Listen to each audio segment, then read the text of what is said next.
मराठा आंदोलकांनी उद्धव ठाकरेंना गाठलं, घोषणाबाजी झाली।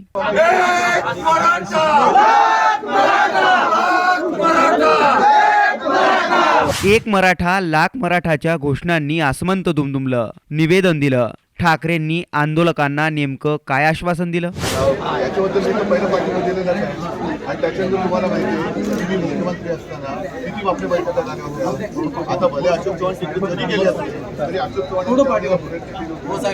त्याला कायदेशीर ही दृश्य धाराशिव येथील आहेत। धाराशिव येथे महाविकास आघाडीची बैठक पार पडली। याच बैठकीदरम्यान उद्धव ठाकरेंना मराठा आंदोलकांनी गाठलं।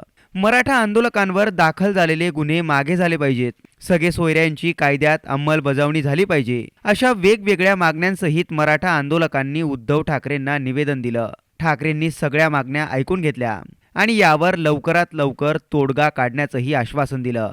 यावेळी ठाकरेंची भूमिका ही नेहमीच मराठा समाजाच्या बाजूने राहिली आहे, अशी प्रतिक्रिया खासदार ओमराजे निंबाळकर यांनी दिली आहे। उद्धवजी ठाकरे साहेबांची पहिल्यापासून भूमिका आरक्षणाच्या बाजूची राहिली।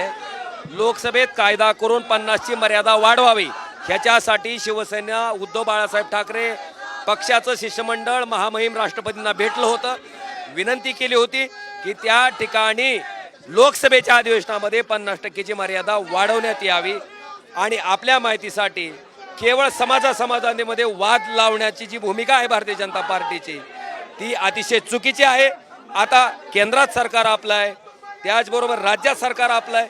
आता आपल्याला जर केंद्रात आपण 50%ची मर्यादा वाढवणारी कायदा केला तर राज्यात जो निर्णय घेतलाय तो टिकेल। जर वरच तुम्ही त्या ठिकाणी लोकसभेत जर कायदा नाही केला तर खालचा निर्णय कसा टिकू शकेल, हा मूळ प्रश्न आहे। केवळ मराठा समाजाच्या तोंडाला पानं पुसायचं काम राज्य सरकारनं केलंय।